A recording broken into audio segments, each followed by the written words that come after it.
que donc, c'était bon quand même de pouvoir tenir cette réunion ou cette séance de coaching pour ceux qui sont en voie de finalisation de leur business plan. Pour d'autres, il y a peut-être des difficultés de compréhension de la structure du business plan, de manipulation également du simulateur.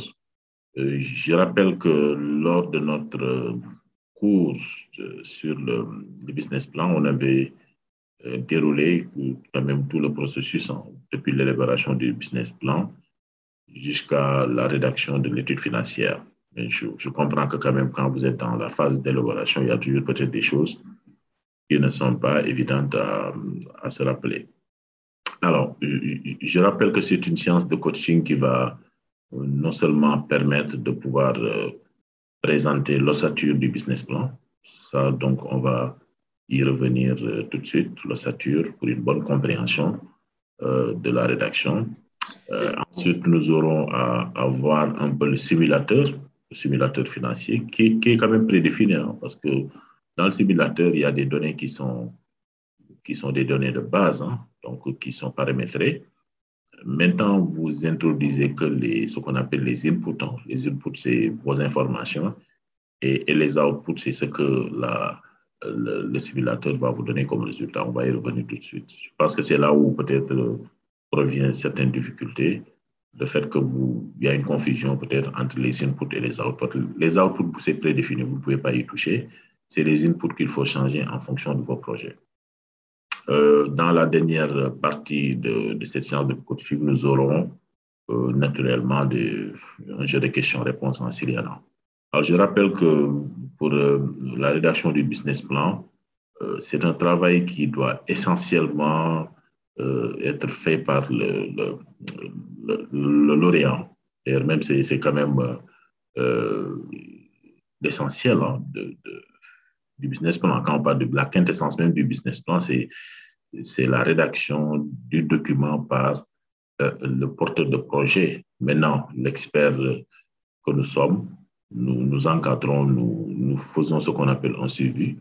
Nous vous conseillons depuis la structuration de l'idée de projet jusqu'à la finalisation. Alors, si on fait un petit décompte, je pense qu'il y a une bonne peut-être une bonne soixantaine ou même plus de 70 ou 80 quand même lauréats qui ont eu à nous envoyer le business plan.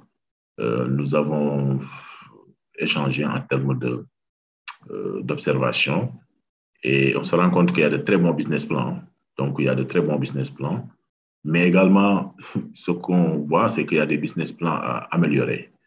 Il y a d'autres où les business plans sont carrément à remodeler parce que ça ne répond pas au canevas.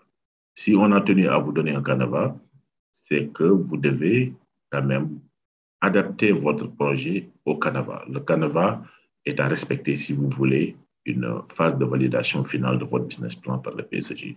Et ce que nous donnons comme validation, ce n'est rien d'autre que le cutis. Le cutis que le PSG vous donne, c'est de se dire que maintenant votre business plan est bon et que naturellement, on peut peut-être penser à la phase de recherche de financement ou vous orienter en tout cas vers les structures de financement qui pourront naturellement vous accueillir. Donc, le cutis du PSG est important parce que dès l'instant où vous avez le cutis du PSG, c'est comme si c'est quand même une sorte de certification qui ne dit pas son nom pour pouvoir au moins aller vers l'institution financière pour la recherche de financement. Donc, cette phase-là est extrêmement importante à respecter. Donc, sans plus tarder, donc, dans un premier temps, nous allons présenter rapidement encore le canevas de business plan. Alors, c'est un canevas qu'il faut adapter, parce que je vois que pour l'essentiel, quand même des projets, vous laissez toujours le logo du PSG, alors que moi, je veux le logo de votre projet ou une image illustrative de votre projet. Donc, si vous élaborez votre projet dans la page de garde, ne mettez pas PSG. Vous devez mettre ici une image illustrative de votre projet. Si vous êtes dans le domaine de l'aquaculture, peut-être mettez une image sur l'aquaculture. Si vous êtes dans le domaine de l'élevage, mettez véritablement une image relative à votre projet d'élevage, etc. Donc, vous ne devez plus laisser du PSG. C'est pourquoi même dans les corrections que j'ai eu à faire, j'ai carrément enlevé cette partie-là. OK? Maintenant, dans la page de GAT, ici, vous devez mettre le nom de votre projet. Si c'est un projet peut-être de création d'une embouche bovine, il faut nécessairement mettre projet d'embouche bovine, etc. Donc, dans l'encadré, vous ne devez pas laisser guide de rédaction, etc. Donc, c'est essentiel quand même de pouvoir adapter ce Canva à votre projet. Maintenant, le document élaboré pour le compte du PSJ, ça, c'est le Canva toujours. Mais quand c'est vous qui êtes le promoteur du projet, vous ne mettez plus mon nom, vous mettez votre nom, vous mettez quand même n'est-ce pas, l'adresse mail, vous mettez également vos contacts, etc. Et vous mettez même l'adresse, n'est-ce pas, de votre projet.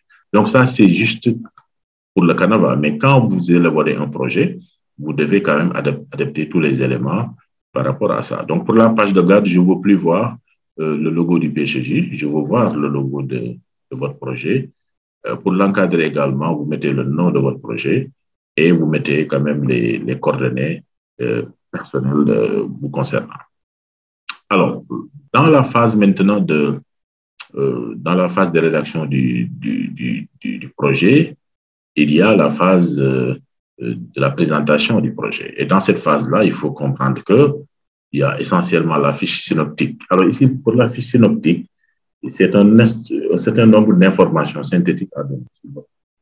Le type du projet, la nature juridique, le domaine d'activité, localisation, et vraiment soyez bref, quoi. Et il faut nécessairement remplir toute cette partie-là.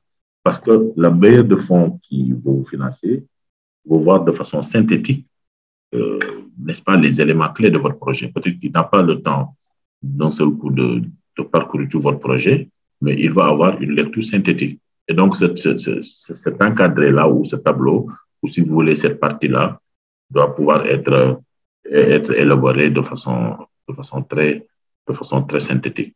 Et donc, ça vous donne un peu une idée assez ramassée de votre projet. Alors, il y a peut-être les parties que les gens oublient tout le temps, la vente, le tri, le délai de récupération du capital et l'indice de profitabilité. Je pense que cette partie-là, vous devez, n'est-ce pas, la remplir après l'étude financière. C'est-à-dire, une fois que vous avez les résultats de l'étude financière, c'est là où il faut nécessairement remplir cette partie-là. Mais cette partie ne doit pas être laissée, n'est-ce pas, vide. Hein. Ça, j'insiste beaucoup sur ça. Vous n'avez pas le droit de laisser cette partie-là vide parce que vous devez nécessairement compléter quand même la fiche synoptique pour ne pas donner l'impression que votre étude n'est pas complète. Le résumé du projet, il faut en quelques lignes, hein, donc présenter le projet en le situant dans son secteur d'activité. Alors, vous revenez rapidement sur les produits et les services que vous allez offrir sur le marché. Si vous êtes dans le secteur, par exemple, de l'élevage, il faut rapidement ramasser le secteur de l'élevage, hein, les grandes caractéristiques, etc. Et vous pouvez également, dans le résumé du projet, faire figurer quelques informations sur les promoteurs. C'est-à-dire, si vous êtes un promoteur, il faut peut-être rappeler juste vos principales expériences sans pour autant détailler. Hein, OK? Et vous rappelez également les éléments de rentabilité et de faisabilité du projet. Puisque si le projet répond, n'est-ce pas, aux normes de rentabilité, vous pouvez dire que c'est un projet qui est rentable financièrement du point de vue de l'analyse, de la vente, du tri, etc. Alors, l'historique et le contexte, hein, je pense qu'ici, il faut également rappeler un peu pourquoi ce projet, qu'est-ce qui vous a inspiré depuis l'idée de départ, hein, parce qu'il peut y avoir peut-être une certaine intuition que vous avez depuis votre enfance ou même depuis votre jeunesse ou même depuis votre vécu professionnel et ce qui vous a amené un peu à réaliser ce projet. Donc, il faut ici juste rappeler l'idée au départ et les différentes étapes menées pour aboutir à la mise en place du projet. Alors, sur la mission de l'entreprise, hein, ici, c'est la raison d'être de l'entreprise, son image, son caractère, et donc ce qui justifie un peu l'existence de l'entreprise. En d'autres termes, la mission d'une entreprise, c'est le résumé en quelques phrases de son business model et de sa stratégie, n'est-ce pas, de marché. Alors, après, vous allez mettre les valeurs. Ça aussi, j'ai vu que certains avaient des difficultés. Et quand on parle de valeurs, il faut savoir qu'ici, ça doit être en cohérence avec avec l'image. Fermez votre micro, je pense qu'il y a quelqu'un qui a ouvert son micro. Il faut parler des valeurs en fonction quand même de l'image de l'entreprise. Si vous êtes dans le domaine, par exemple, de l'écologie, ici, vos valeurs, ça doit être plutôt le développement durable, ça doit être plutôt du moins le respect de l'environnement, etc. Donc, les valeurs ici, c'est par rapport à l'image que dégage l'entreprise par rapport à l'écosystème. Et donc, ici, plus une entreprise est en cohérence avec les valeurs de ses dirigeants, plus elle est forte et crédible. Ce qui fonde un peu votre crédibilité. Donc, vous ne devez pas avoir des valeurs qui sont en dévasage par rapport à l'image des dirigeants et par rapport à l'image de l'entreprise. Alors, la vision maintenant, il faut séparer la vision ici des objectifs. Hein, parce que quand on parle de vision ici, c'est ce que vous pouvez, ce que vous voulez atteindre, n'est-ce pas, comme résultat dans peut-être 5 ans, 10 ans, devenir peut-être leader dans votre secteur ou devenir quand même un grand exportateur de produits agroalimentaires, etc. Ça, c'est une vision. Une vision doit être matérialisée justement par un certain nombre d'objectifs. Maintenant, ce qu'il faudra distinguer, c'est que la vision, c'est l'orientation globale. Mais les objectifs, c'est ce qu'il faut quand même pouvoir atteindre en termes quand même de chiffres. OK? Et donc, c'est la raison pour laquelle on parle d'objectifs mesurables et réalisables. Moi, je ne veux plus voir des objectifs qui sont bateaux. Qu'est-ce qu'un objectif bateau? Je vous donne un exemple très simple. Faire connaître l'entreprise auprès de la clientèle, c'est un objectif bateau. Ce n'est pas chiffré. Développer le marché de l'exportation, c'est également bateau. Vous ne devez plus avoir ces objectifs-là qui sont qualitatifs, qui sont très bateaux. Alors, vous devez remplacer les objectifs bateaux par des objectifs mesurables et réalisables. Par exemple, atteindre le seuil de rentabilité avant la fin de la première année de mise en œuvre du projet. Être opérationnel d'ici 3 mois, créer tant d'emplois d'ici 1 an, etc. Atteindre un chiffre d'affaires de 300 millions dès la première année. Voilà donc des objectifs mesurables et le bailleur veut voir ces éléments-là. Donc, vous ne devez plus être dans une littérature, mais être très concret. Alors, j'y vais. La forme juridique, hein, je pense que ça, bon, globalement, les gens n'ont pas eu beaucoup de difficultés. Hein. Maintenant, dès l'instant où vous prenez une forme juridique, c'est pas la peine trop d'épiloguer là-dessus, parce que c'est un choix que vous faites. Bon, maintenant, si vous comptez également passer d'une forme juridique société individuelle à une société à responsabilité limitée, oui, vous pouvez dire que dans un premier temps, je peux prendre la SI. Maintenant, à moyen terme, je compte quand même me mouvoir ou se transformer en SARL pour pouvoir avoir plus d'associés. Ça, vous pouvez le faire. Mais sur pourquoi vous avez pris la forme juridique, je pense que vous n'avez pas besoin de trop quand même épiloguer parce que bon, c'est des formes quand même juridiques qui sont déjà stabilisées. La répartition de la propriété, moi je veux bien également que les gens, quand il y a des associés, qu'ils me disent les parts de chaque associé. Parce que vous ne pouvez pas dire que l'entreprise sera en SARL, mais on n'a aucune idée sur la répartition du capital entre les associés. Si c'est une seule personne, il n'y a pas de problème. Vous dites 100% pourvu par le promoteur principal. Alors, la structure organisationnelle, bon, ça aussi, bon, je pense que globalement, les gens ont une bonne compréhension, mais je veux vraiment qu'on soit très prudent dans le tableau de répartition du personnel. Je ne veux pas avoir du personnel pléthorique. Ça, j'ai vu qu'il y a certains qui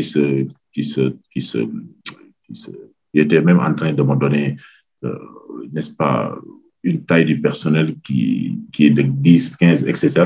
Attention, pour la plupart d'entre vous, je dis attention, parce que vous ne pouvez pas, dans un projet qui démarre, avoir une taille très importante du personnel. Vous devez naturellement maîtriser quand même la taille du personnel et partez toujours du postulat que vous démarrez un projet et vous devez avoir le personnel essentiel. Et donc, il faut éviter quand même d'être dans un projet administratif hein, où l'essentiel de vos charges vont être captées par les charges de fonctionnement ou les charges administratives. Concentrez-vous sur l'essentiel. Au lieu de recruter 3 ouvriers, pourquoi pas démarrer avec 2 ouvriers? Donc, vous devez naturellement, dans le tableau de répartition du personnel opérationnel, c'est pourquoi je parle d'opérationnel, vous devez mettre la qualification de chaque personnel, le nombre, la rémunération individuelle, mensuelle, ensuite annuelle et la rémunération totale annuelle. Et vous devez mettre le total de la masse salariale parce que ça nous permet d'avoir un suivi. L'organigramme également, c'est important parce que ça permet de voir un peu est-ce qu'il y a une bonne répartition des responsabilités. Okay? Et ça, il faut le faire en graphique. Hein. Ça, l'organigramme, j'ai vu que certains avaient des difficultés, mais il faut nécessairement tracer ça parce que ça permet d'avoir une lecture assez simplifiée, n'est-ce pas, des niveaux de responsabilité et du partage également des rôles. OK? Voilà la partie qui était un peu. Maintenant, la partie technique, hein, je pense que c'est une partie où il faudra beaucoup quand même travailler parce que c'est cette partie qui reflète un peu votre expertise, l'expertise du projet. Alors, et donc, il faut non seulement décrire un peu vos besoins matériels, et ces besoins-là doivent être planifiés dans le temps et sur toute la durée du projet, avec des investissements séquentiels et par priorité. Donc, si vous voulez démarrer avec peut-être la recherche de fonds, il faut le mettre. Si vous voulez démarrer avec l'acquisition de foncier, il faut le mettre. Si vous voulez démarrer avec l'étude architecturale, etc. Donc, vous devez naturellement remplir ce tableau de planning parce que le banquier, vous devez bien savoir quelles sont les séquences quand même liées à votre projet. Il faut une lecture assez précise quand même des activités qui sont séquencées par rapport à votre projet depuis le départ et jusqu'à la réalisation. Les besoins immatériels, alors quand vous démarrez un projet, bien sûr, il y a des frais d'étude du projet, il y a des frais de constitution et de formalisation, il y a l'aménagement et l'installation. Ne me laissez pas, etc. Pour tous ceux qui ont mis, etc., j'ai barré parce que, etc., c'est un fourre-tout. Vous devez remplacer, etc., par en fait une rubrique qui est très claire. Hein. Vous ne devez pas laisser, etc. Donc, mettez-moi carrément, n'est-ce pas, le montant. Et vous devez naturellement mettre le total. Alors, la production ou la livraison de services. Si l'entreprise produit des biens et services, cela implique des étapes de production. Donc, il faut décrire ici vos objectifs de production. OK? Et ici, il faut décrire les ressources humaines et matérielles ainsi que les différents contrôles de qualité requis. Alors, principalement ici, vous pouvez mettre l'accent sur les objectifs de production, les périodes, la production, le chiffre d'affaires, les moyens à mettre en œuvre. Alors, si vous ne faites pas de la production, mais que de la prestation, vous devez mettre la prestation ou la description de la prestation. Ici également, c'est le même format, sauf que ici, pour chaque produit ou service offert, vous allez décrire, n'est-ce pas, le process. OK? Et donc, vous pouvez le synthétiser dans ce tableau-là. La périodicité de la production ou des prestations, ça aussi, c'est important d'avoir une vue d'ensemble. Alors, la détermination du prix et de la marge, ça aussi, on insiste beaucoup sur ça, hein, parce que vous ne pouvez pas développer un produit sans lui dire, n'est-ce pas, les quantités. Le coût de production, vous pouvez le déterminer. Le prix de vente unitaire également, il faut le déterminer en fonction du chiffre d'affaires que vous avez à calculer au niveau de l'étude financière. La répartition du chiffre d'affaires prévisionnel, ça aussi, je pense que ça nous permet d'avoir une lecture analytique par produit et par prestation. Donc, pour chaque produit, il faut mettre les recettes et la part des recettes de ce produit dans le total. Ça, c'est important. Donc, le ratio, ce n'est rien d'autre que les recettes par rapport à ce produit divisé par le chiffre d'affaires total de l'année. Et donc, il faut le faire sur toute la durée du projet, c'est-à-dire sur 5 ans là, ce qui nous permet d'avoir une certaine comptabilité analytique qui ne dit pas son nom. Les fournisseurs et prestataires, il faut, parce qu'on veut bien voir si vous connaissez un peu votre marché de fournisseurs. Donc, c'est bon quand même de nous donner quelques noms de fournisseurs, la localisation. Bon, si vous n'avez pas peut-être les informations pour le contacter, ce n'est pas grave, hein, mais il faut véritablement localiser vos fournisseurs, insister sur les produits qui sont fournis et les délais de règlement. Et nous dire est-ce que ce fournisseur-là est remplaçable ou non, parce qu'on veut voir ici le pouvoir de négociation que vous avez par rapport aux fournisseurs. Alors, les stocks de démarrage, c'est important dans un projet parce qu'on ne pourrait pas avoir des projets qui commencent avec des difficultés d'approvisionnement. Et donc, c'est important quand vous êtes dans la production agricole ou notre production de bien préciser un peu les stocks dont vous avez besoin au démarrage, ce qui vous permet de quantifier déjà vos besoins en fonds de roulement. La présentation ou des promoteurs, c'est important parce qu'ici, vous devez naturellement synthétiser. Je ne dis pas que vous devez présenter tous les CV, mais vous devez présenter un peu les formations et les expériences professionnelles pertinentes des promoteurs parce que ça peut être important pour l'institution financière de pouvoir apprécier en tout cas l'expertise ou les compétences en tout cas des promoteurs. Si vous avez 3 ou 4 promoteurs, il faut présenter de façon synthétique encore une fois, leurs compétences et les formations. OK? Ce qui vous permet un peu d'avoir une certaine présentation résumée. Maintenant, les CV pourront être présentés en annexe. Hein. Donc, mais ne mettez pas les CV dans la présentation du promoteur. Vous synthétisez les CV. Maintenant, pour le détail des CV, vous pouvez les mettre en annexe. Alors, l'étude de marché, c'est véritablement un exercice très important dans votre projet. Et je vois que certains, quand même, ont dû escamoter en cette partie-là. Bon, bien qu'il y a de très bons, quand même, de très bonnes études de marché, mais il faut nécessairement peut-être. Alors, M. Baquet, oui, je pense qu'ils sont en train d'enregistrer la vidéo. Je pense qu'il n'y a pas de problème à ce niveau. Pour quelqu'un qui disait, je pense que vous êtes en train d'enregistrer. Oui, je pense qu'il va le faire. Voilà. Voilà, donc je disais que pour l'étude de marché, hein, donc c'est quand même une partie qui est très importante, mais malheureusement, j'ai vu que certains n'avaient pas pris le soin de bien quand même faire l'étude de marché. Alors, les raisons, c'est que souvent, si vous ne passez pas trop de temps à demander quand même à la clientèle quelle perception ils ont de votre produit, cette partie peut être escamotée. Donc, il ne s'agit pas seulement d'utiliser des données statistiques, hein, de la NSD, etc., mais on s'attend à ce que vous donnez un peu une idée précise quand même de votre clientèle cible. Et malheureusement, cette partie-là est un peu escamotée par certains. Alors, pour cette partie étude de marché, il y a d'abord la description des produits et des services. Hein. Donc, ici, vous devez naturellement présenter les différents biens et services à exploiter ou à produire dans le cadre de votre projet et de leurs caractéristiques, la qualité, durabilité, emballage. Vous devez présenter le marché. Maintenant, dans cette présentation du marché, il y a plusieurs volets. Il y a la situation du secteur. Et ça, il faut identifier et présenter le secteur dans lequel se trouve votre entreprise.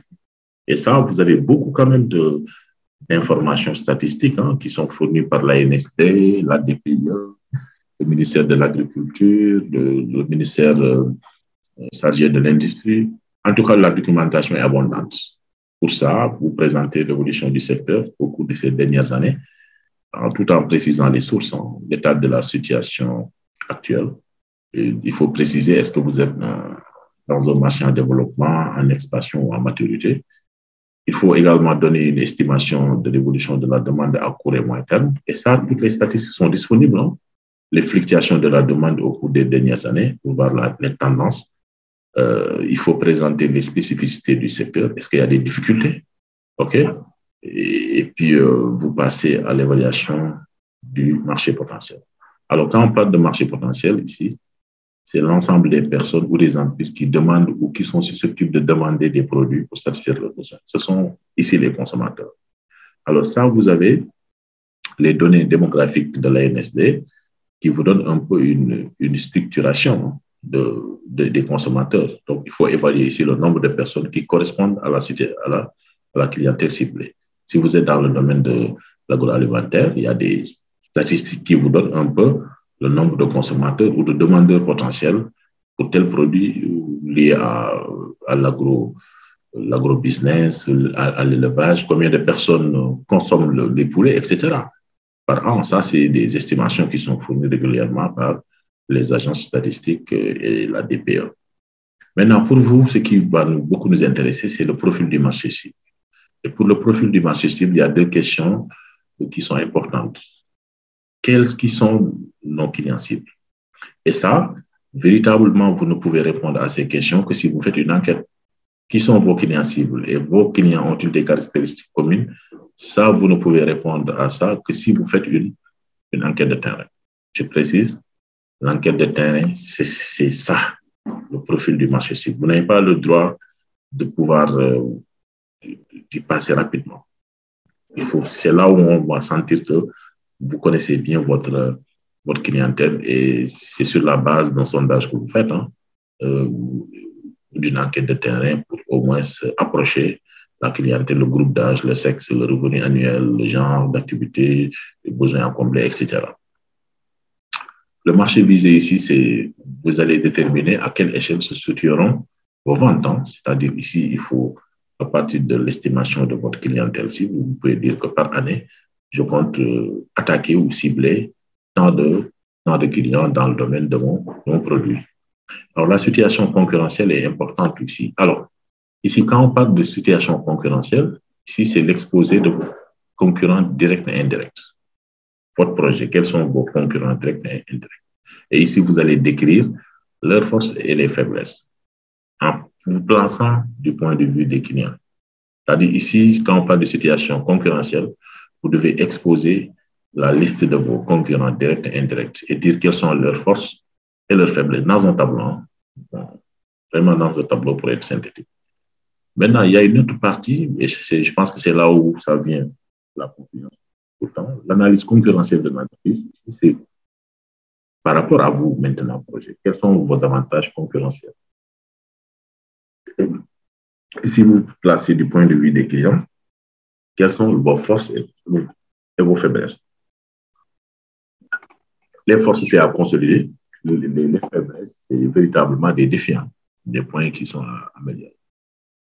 Alors, les opportunités d'affaires, hein, ici, il s'agit naturellement de se positionner, d'établir clairement le lien entre le besoin du marché potentiel et l'offre de produits. Donc, ici, c'est l'occasion de démontrer que votre entreprise a sa place dans le marché.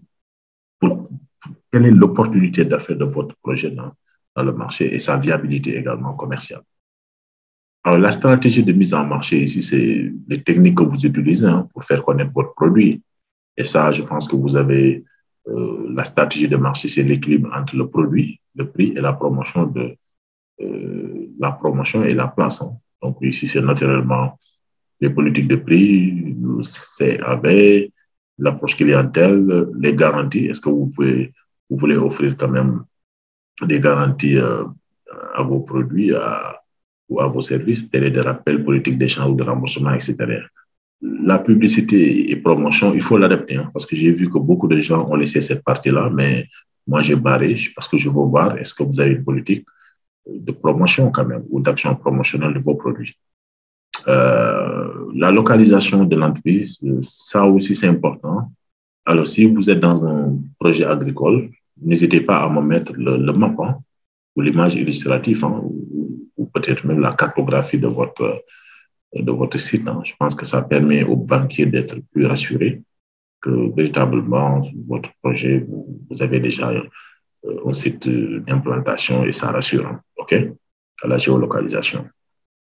Alors ici, la distribution, c'est comment vous allez acheminer vos produits aux consommateurs. Hein. Est-ce que c'est par vente personnalisée, indirecte, directe, etc. Est-ce que vous allez passer par l'intermédiaire de détaillants ou de grossistes? Voilà. Alors, la partie financière, hein, et cette partie-là, peut-être que moi, je vais pouvoir euh, résumer en plusieurs phases. Hein. Alors, euh, déjà, il y a, dans le canevas du projet, on vous a donné un certain nombre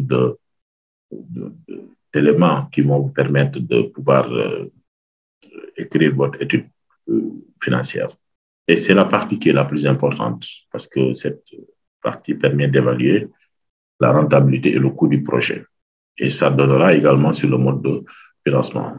On vous a même donné un simulateur, hein, on va y revenir tout de suite, qui va vous permettre de pouvoir compléter n'est-ce pas, votre étude financière. La première partie, c'est le coût et le financement du projet. Alors ici, vous identifiez les ressources qui permettent de financer votre projet. Alors, il y a l'apport personnel, il y a le crédit sollicité. Maintenant, il faut savoir que l'apport personnel, ça peut être en nature ou en numéraire, mais quelle que soit quand même sa nature, vous devez pouvoir l'évaluer en termes de montant et voir la part de l'apport personnel dans le total du projet. Et on s'est dit que il est important d'avoir un apport personnel qui n'est pas tellement faible. Un apport personnel peut-être aux alentours de 10%, 20%, vous pouvez faire l'affaire. Alors, il faut savoir que le coût total du projet, de votre projet, ce n'est rien d'autre que la somme entre l'apport personnel et le crédit sollicité. OK? Maintenant, on a insisté pour que vous ayez ce qu'on appelle des hypothèses qui permettent à l'élaboration des prévisions. Alors, ce qu'il faut voir, c'est vous devez donner un tableau de prévision des ventes annuelles. Donc, il faudra naturellement nous donner un peu le prévisionnel des ventes. Donc, si vous pouvez le faire sur une année, tant mieux, sur 6 mois, ou du moins, si vous pouvez le faire également sur la base de 3 mois, il faut le faire. Idem pour les dépenses mensuelles, parce qu'on voudrait voir un peu, en termes de besoins en fonds de roulement, est-ce que véritablement le promoteur maîtrise un peu ce besoin en fonds de roulement. Les frais de démarrage aussi, je pense que dans le tableau qui était fourni un peu précédemment, vous devez les renseigner, OK, systématiquement. Vous ne devez pas, n'est-ce pas, laisser cette partie-là. Et c'est un tableau à renseigner avec des chiffres qui sont bien en cohérence avec ce qui est à l'intérieur. Les immeubles corporels, il faut les mettre également si vous en avez, OK. Et si vous avez le montant hors taxe et toute taxe compris, il n'y a pas de problème. Si vous avez le montant également hors taxe, vous pouvez toujours le mettre. Les immeubles corporels, ça doit être en cohérence avec ce qui a été présenté en haut. Donc, moi, je veille toujours à la cohérence. Et enlevez-moi tout le temps etc. Etc., c'est quand même fourre-tout. Et vous devez préciser la rubrique qui est concernée par l'immobilisation incorporelle. Alors, les besoins en fonds de roulement, il faudra l'évaluer sur 6 mois. Et donc, pour chaque besoin, si c'est des charges de personnel, si c'est de l'achat de matières premières, etc., vous devez naturellement préciser quand même le montant en besoin de fonds de roulement. OK? Et vous devez pouvoir le mensualiser et le mettre sur 6 mois. OK? La base, c'est toujours 6 mois. Le coût total du projet, c'est naturellement, il y a 3 éléments qui vont concourir à votre projet: les immeubles corporels, les immeubles incorporels et les besoins en fonds de roulement. C'est donc ce qui va permettre d'avoir le coût, n'est-ce pas, le total du projet. Et le coût total du projet doit être en cohérence avec ce que vous avez en haut. OK? Voilà. Les ressources qui sont envisagées, donc ça a été dit tout à l'heure. Maintenant, les prévisions du chiffre d'affaires, ça, on va le présenter tout de suite. Donc, c'est ce qui nous permet un peu de passer au simulateur. Donc, je vais passer au simulateur pour vous présenter un peu les éléments du chiffre d'affaires, etc. Voilà. Donc, pour ce simulateur-là, on avait également insisté sur le fait que c'est un simulateur qui permet de pouvoir vous aider un peu à l'établissement de vos besoins d'information. Surtout quand vous êtes dans un business plan où tout n'est pas facile à calculer à la main. Et donc, je vous ai donné ce simulateur qui est un simulateur opérationnel. J'avais déjà déverrouillé ça. Et dans ce simulateur-là, il y a plusieurs feuilles. Maintenant, la feuille grille de criblage, vous n'y touchez pas, parce que ça, c'est une évaluation qui est laissée à l'appréciation de la banque en fonction des pondérations.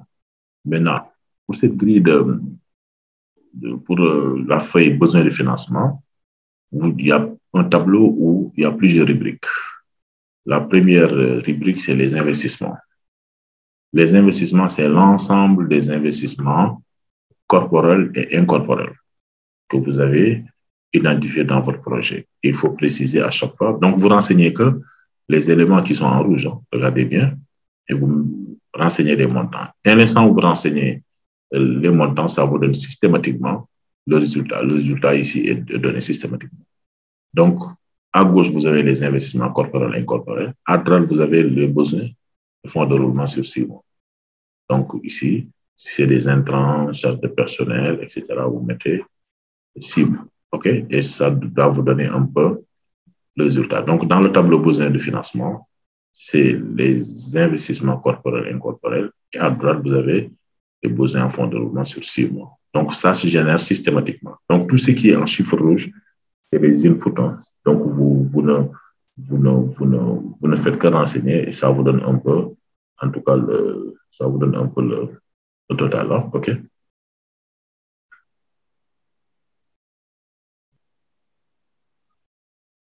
Alors,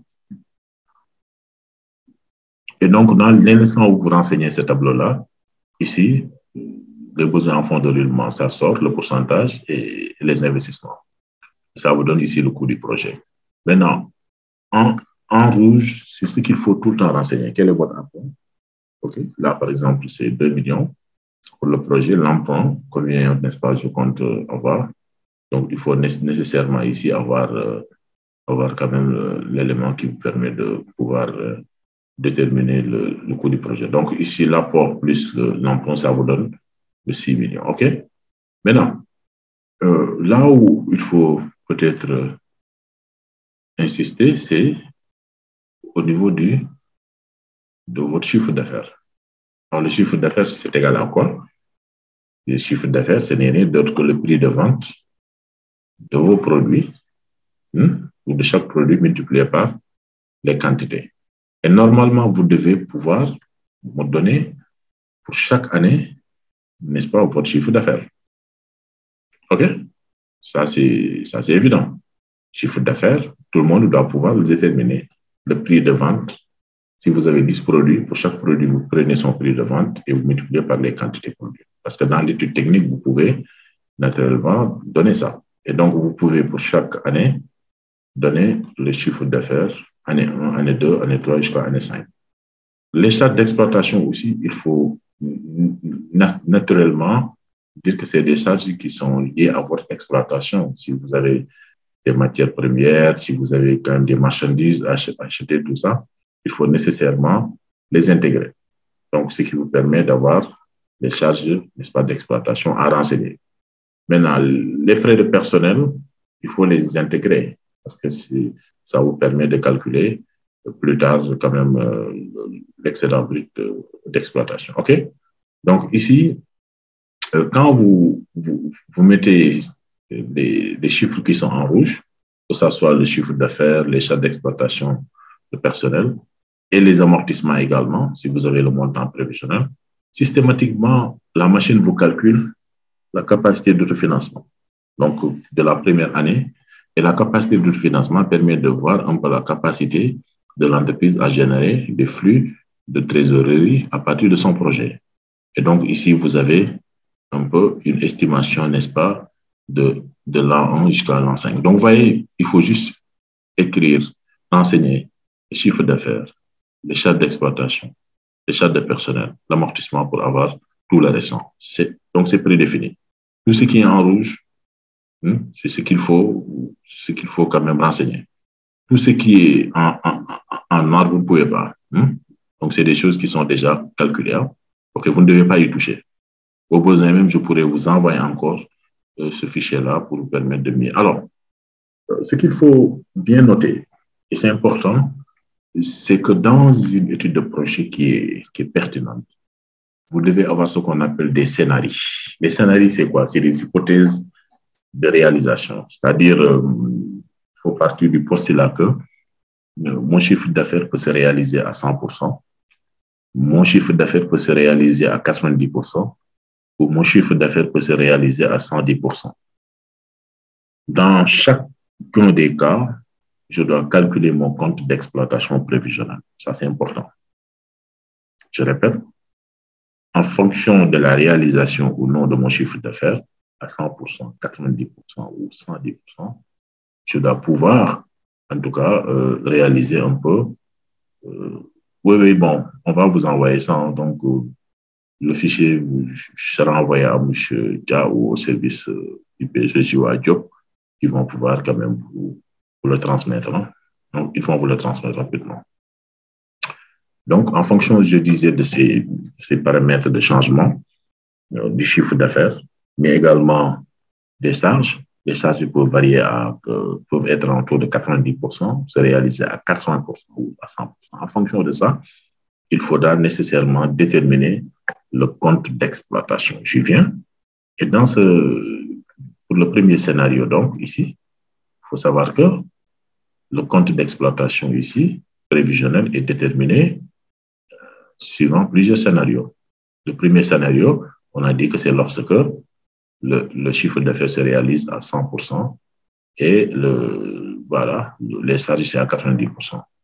Donc ici, vous considérez que ici, le chiffre d'affaires est à 100%. OK? Le chiffre d'affaires à 100%, ça se réalise à 100%. OK? Voilà. Donc, il n'y a pas possibilité de baisse du chiffre d'affaires en fonction, n'est-ce pas, des années. Maintenant, l'autre hypothèse, c'est la réalisation des charges à 90%. Ici, vous considérez que les charges se réalisent à 90%. Dans ce cas, ici, vous introduisez juste ici normalement, quand vous introduisez ça ici, la machine doit pouvoir quand même calculer ça, regardez.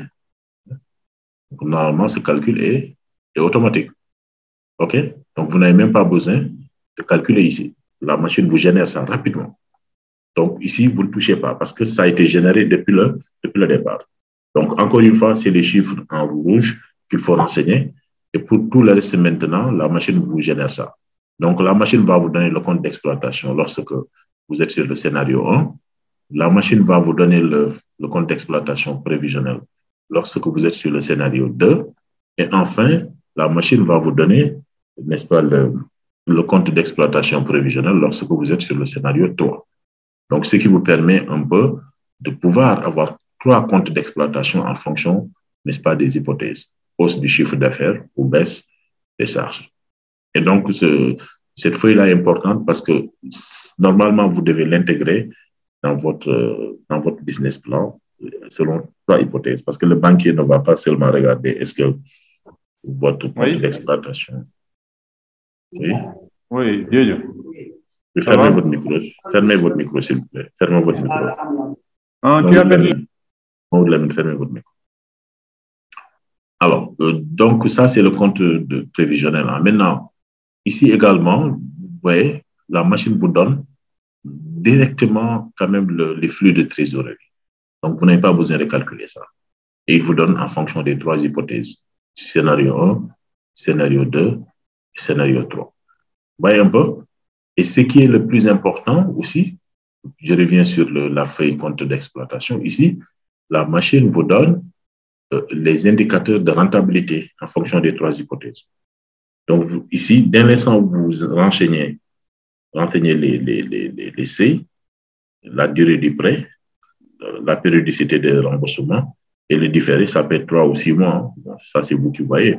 Maintenant, ça vous donne directement ici la vanne, le tri, l'indice de profitabilité, le délai de récupération du capital en fonction des secteurs. C'est ce qui est véritablement, et même ça vous donne ça en termes de, vous avez ici l'évolution du compte d'exploitation par année, et ça vous donne un peu une idée, un peu cartographiée de votre projet en fonction quand même du compte d'exploitation, en fonction du plan de financement, en fonction également des indicateurs de rentabilité. Alors, pour les prêts, c'est facile aussi parce que dès l'instant où vous renseignez le montant des prêts, le taux d'intérêt ici, depuis le départ, ici, ça vous donne le tableau d'amortissement. Voilà. Donc, véritablement, c'est ça le simulateur. On avait présenté ça lors du cours de business plan. Bon, je vous ai donné également les éléments qui vous permettent de vous rafraîchir la mémoire. Bon, nous sommes véritablement à vous s'il y a des questions, mais nous comptons véritablement sur votre réactivité pour au moins avoir tous les business plans maintenant complets en tenant compte de ce qu'on s'est dit. Oui. Maintenant, on va y aller étape par étape. Hein. Bon, étape par étape. Monsieur Diop, vous pouvez identifier un peu les questions à votre niveau et puis on va faire. Voilà, Ok, je suis à vous d'accord. hein, pour les questions-réponses. Je suis à vous. Donc, monsieur Diop D'accord. va identifier les. Hein, et concentrez-vous exclusivement au business plan. Hein. Ne posez pas des questions administratives. Hein.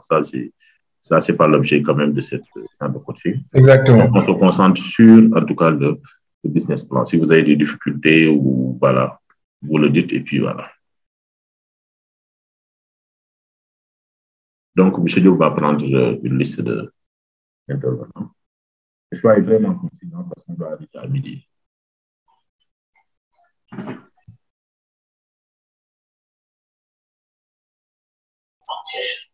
Alors, Bakary Sonko, activez votre micro. Bonjour à tous. Bonjour. Monsieur Diop, vous m'entendez? Oui, on vous entend bien. Voilà, j'apprécie vraiment, n'est-ce pas, la précision sur le simulateur. Mais moi, à mon niveau, le pourquoi je n'ai pas encore envoyé donc, le business plan. Donc, j'ai des difficultés pour remplir le tableau des cash flows sur la première année de fonctionnement. C'est ce qui me retient jusque-là. Le tableau de cash flow. Cash flow, quand vous parlez de cash flow, non, je suis sur la rubrique cash flow. Hein. Mais cette partie-là, vous ne devez pas la remplir parce que c'est généré. Donc, tout part du compte d'exploitation prévisionnel. Vous ne devez pas toucher à ce tableau-là. Alors, si je comprends bien, vous avez du mal comment dirais-je, je reviens sur le canevas de business plan. Vous avez... C'est ça, hein? Attendez, je vais afficher ça. Je vais afficher pour qu'on ait une meilleure compréhension de ce que vous dites. Hein? C'est ça. Hein? Voilà, c'est ce tableau-là. Oui, ça, il n'y a pas de difficulté. Hein? Bon, ici, le tableau des cash flows, il faut savoir qu'ici, vous prenez le chiffre d'affaires. Hein? Le chiffre d'affaires, bon, vous savez comment on le détermine. Le prix de vente multiplié par les quantités par mois. Ça, vous avez une idée de ça. Vous avez une idée sur les achats de matières premières par mois? Parce que moi, le problème à mon niveau, nous, on a réalisé un chiffre d'affaires pour l'année. Ah, il faut le mensualiser quand même. il faut le mensualiser. Parce que le chiffre d'affaires, si vous le mettez en global, ça peut cacher ce qu'on appelle des saisonnalités. Et ça, c'est pas bon. C'est pas pour toute l'année où vous allez réaliser les mêmes niveaux de chiffre d'affaires. Et donc, vous devez quand même éclater le chiffre d'affaires global en chiffre d'affaires mensuel. C'est même pour des raisons de gestion quand même prévisionnelles. Il faudra donc éclater ça. Avant de calculer le global, il faut partir d'abord du mois. Maintenant, c'est la somme des chiffres d'affaires mensuels qui va vous donner le chiffre d'affaires global. Parce que le banquier veut voir régulièrement votre effort commercial. Est-ce que sur toute l'année, on a la même quand même tendance de chiffre d'affaires ou est-ce qu'il y a des mois où il y a une certaine saisonnalité, une baisse du chiffre d'affaires, etc. Mais si vous le mettez en global, le banquier ne peut pas savoir. OK.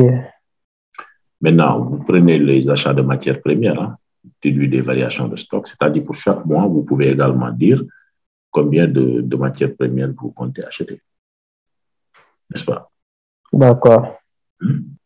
Et donc, ici, quand vous voulez avoir la marge brute globale, vous prenez le chiffre d'affaires moyen des achats de matières premières. Voyez un peu? Oui.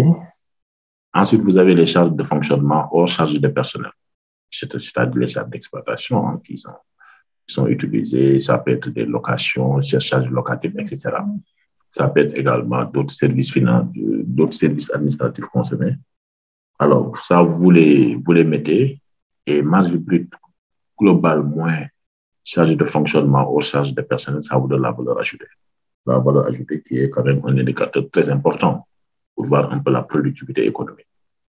Alors, donc, pour avoir par la suite l'excédent brut d'exploitation, vous prenez la valeur ajoutée moins les chiffres, les charges de personnel. OK? D'accord. Voilà. Okay. Ensuite de suite, voilà. Donc, pour tout le reste, vous avez quand même le résultat d'exploitation qui, le résultat d'exploitation, c'est l'excédent brut d'exploitation moins, bien sûr, tout ce qui est taxe et impôt. Hein? OK, c'est bien là. Ensuite, oui, bon, le résultat net, par contre, c'est le résultat d'exploitation moins les impôts, pardon. Et donc, vous avez l'amortissement qu'il faut prendre en compte. Maintenant, quand vous prenez le résultat net puis l'amortissement, ça vous donne ici les cash flow net. Les cash flow net, c'est ce que vous générez, n'est-ce pas, dans votre trésorerie par mois. Et c'est ces cash flows-là qu'il faut naturellement mensualiser. Parce que le banquier voudrait savoir quelles sont vos entrées nettes de fonds dans votre compte bancaire. N'est-ce pas? Oui. Voilà. Donc, c'est ce tableau-là qu'il faut remplir pour véritablement. Donc, votre difficulté, si je comprends bien, c'est vous n'avez pas mensualisé. C'est ça. Oui, il faut le faire. Ça, okay. Merci beaucoup, vous avez bien répondu à la question. Voilà, vous connaissez mieux. OK. Mensualiser. Merci Bakary Sonko, vous pouvez désactiver le micro. Omar Diao, vous avez la parole. Merci beaucoup, bonjour à tout le monde. Bonjour, M. Diop. Oui, bonjour. Alors, juste par rapport voilà, à votre pertinent exposé, voilà, j'ai quelques soucis, surtout par rapport au simulateur. Donc, j'avais rempli le tableau Excel. Après, voilà, vous m'avez dit de corriger. Après, j'ai recorrigé. Vous m'avez dit de recorriger. J'ai vu que pour la CAF... Oui, je vous ai dit de corriger quoi? Encore. Il faut... Oui, de rectifier, en fait. Oui, bon, ça, il ne faut pas être... faut pas quand même... Parce que moi, bon, comme c'est que je suis trop exigeant dans les corrections, quoi. C'est-à-dire, quand si je dis de recorriger, c'est-à-dire il y a peut-être des choses qui ne sont pas encore prises en compte, ou entièrement prises en compte. D'accord. Bon, voilà, vous pouvez me dire quelles sont peut-être les choses... Oui, par rapport à la CAF, bon, on avait dit, bon, on ne peut pas renseigner la CAF, et voilà, c'est colorié en jaune. Donc, c'est parce que c'est fait dans le simulateur ou c'est parce que c'est à corriger ou parce qu'il y a des chiffres qui posent problème? Non, normalement, attendez. Non, ça c'est en jaune, c'est juste un résultat. D'accord. Vous ne pouvez pas y toucher. Ouais. Tout ce qui voilà, vous ne pouvez pas y toucher. Très bien. Voilà, vous ne pouvez pas y toucher. OK. D'accord, j'ai deux soucis aussi par rapport à mon projet. Pour le stock de démarrage, parce que je suis dans les services, ça veut dire que je vais mettre en place un dispositif de tri. Déjà que j'avais programmé seulement pour le village de Niani. Maintenant, j'ai décidé de le faire, en tout cas, voilà, d'aller jusque dans tout le département, en fait.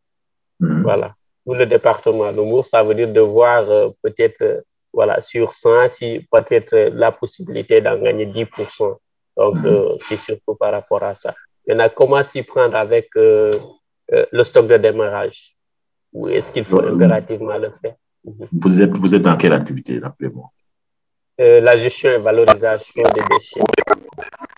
Alors, pour moi, les stocks, bon, vous n'êtes pas avoir des stocks comme vous êtes dans un domaine assez spécifique. Moi, à mon avis, les stocks que vous aurez, peut-être, c'est des stocks qui ne sont pas liés à votre production, mais ça peut être peut-être des stocks qui vous permettent juste de... Est-ce qu'on peut les appeler même stocks, hein? Parce que vous ne faites pas de la production. Oui. Oui.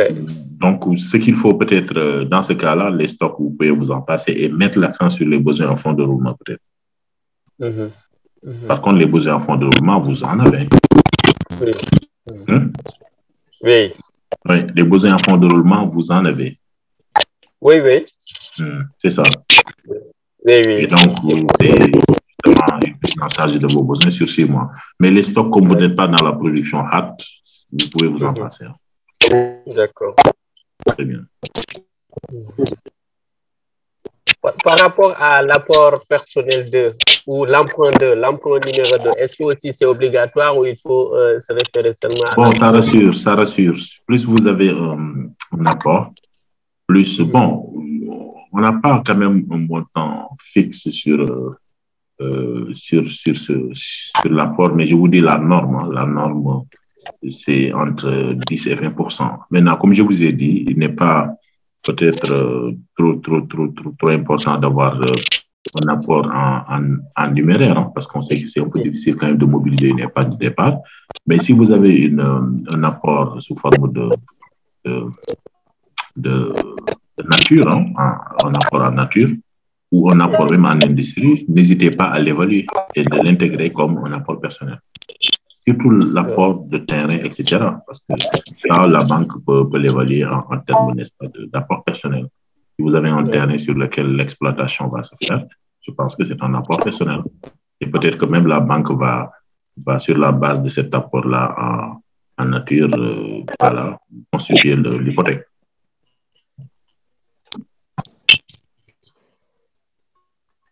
Merci. Voilà. C'est clair, merci beaucoup. Merci, vous pouvez désactiver le micro. Déthié Faye.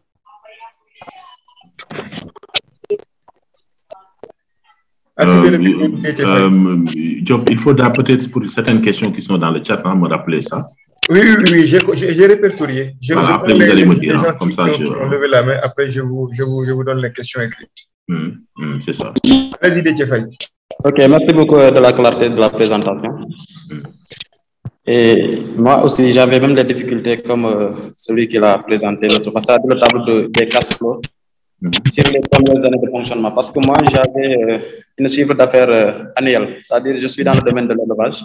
J'ai fait des productions pendant la fête de la Tabaski, à la poste de la Tabaski, ce qui fait que j'avais des problèmes pour la matière première par mois. Mais je viens de comprendre avec les explications.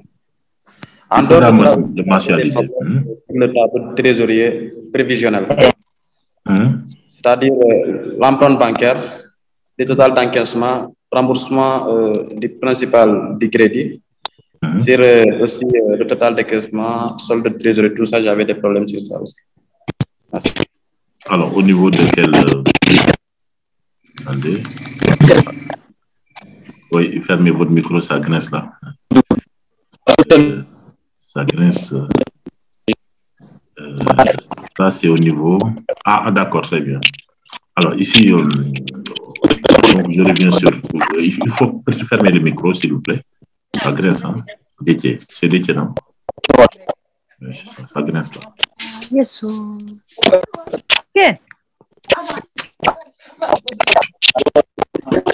Moi, j'ai déjà terminé le micro. C'est une autre personne. Alors, Déthié Faye, vous avez fini? Oui, j'ai terminé, oui. Ok, TechnoSpark 4. Activez le micro. TechnoSpark 4. TechnoSpark 4. Activez le micro. Attendez, je termine avec... Monsieur Diop, je termine avec... Bonjour. Okay. Bonjour, je termine avec Déthié. Je disais qu'avec le tableau de trésorerie prévisionnel Déthié, il faut pour chaque année donc, reprendre les cash flow nets. Les cash flow nets, c'est ce que vous avez ici généré par année. Vous voyez un peu? Donc ici, c'est la dernière ligne du tableau de trésorerie. Donc, il faut le remettre pour chaque année et ça permet de voir un peu votre degré de liquidité de la première année à la dernière année. Et donc, les emprunts bancaires, on compte que l'emprunt bancaire, si vous empruntez 5 milliards, c'est quand même pour la première année. Un cash flow pour les années. Vous êtes d'accord avec moi, Déthié? Parce que quand on emprunte pour la première année. Ça va peut-être être amorti sur 5 ans. Donc, l'emprunt bancaire, d'habitude, vous le mettez à la première année. Maintenant, pour avoir le total des encaissements, vous voyez, c'est les cash flow nets plus l'emprunt bancaire. Et ça, il faut déterminer le total des encaissements de la première année à la 5e année. Ça veut dire quoi? Ça veut dire qu'à la première année, le total des encaissements sera plus important parce que c'est les cash flow nets de la première année plus l'emprunt bancaire que vous avez acquis lors du démarrage du projet. Alors, l'investissement initial, il faut le considérer comme n'est-ce pas, il faut le considérer comme un coût, ok, l'investissement initial. Parce que quand vous faites un investissement, c'est une charge. Et pour la première année, l'investissement, ça va être une charge pour vous.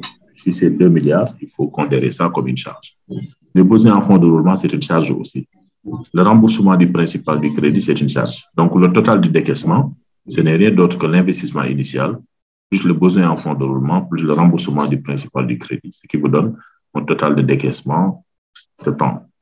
Maintenant, pour avoir le solde de trésorerie, c'est l'encaissement, OK, moins le total décaissement. Et ça, vous le calculez par année pour avoir un peu le solde final de votre trésorerie.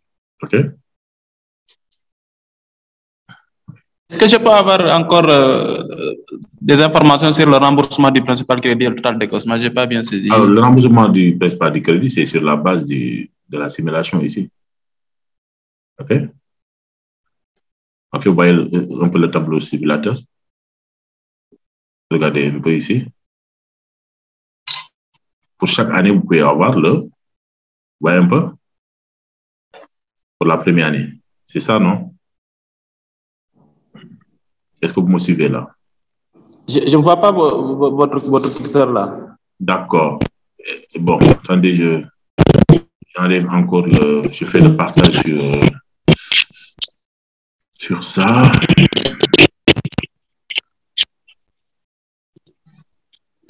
Vous voyez un peu? C'est ça? Oui. Hein? C'est venu. Voilà. Dans l'emploi, vous voyez un peu? Ça vous donne un peu une idée sur les charges d'intérêt. OK, la première année. Idem pour la deuxième année aussi. Vous voyez un peu? Pour la troisième année. OK? Jusqu'à la cinquième année. OK? Vous l'avez dans ce tableau-là. OK? Oui, je vois. Voilà, mais il faut nécessairement remplir quand même le tableau d'amortissement du prêt pour avoir ces éléments-là. OK. Normalement, quand vous savez le montant du crédit et le taux d'intérêt et puis la durée, il vous sort ça. C'est la machine qui vous sort ça directement. OK. D'accord, très bien.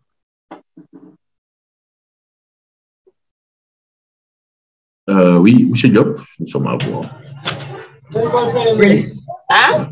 M. Diop, Mamadou. Alors, oui. Alors, Spark 4, TechnoSpark 4. Alors, TechnoSpark 4. Allô, oui, bonjour. Oui, il y a beaucoup de bruit. Il faut vous isoler, s'il vous plaît. Beaucoup de bruit, hein? Il y a beaucoup de bruit, on a du mal à... En attendant de vous isoler, on prend Demba. Demba, activez votre micro.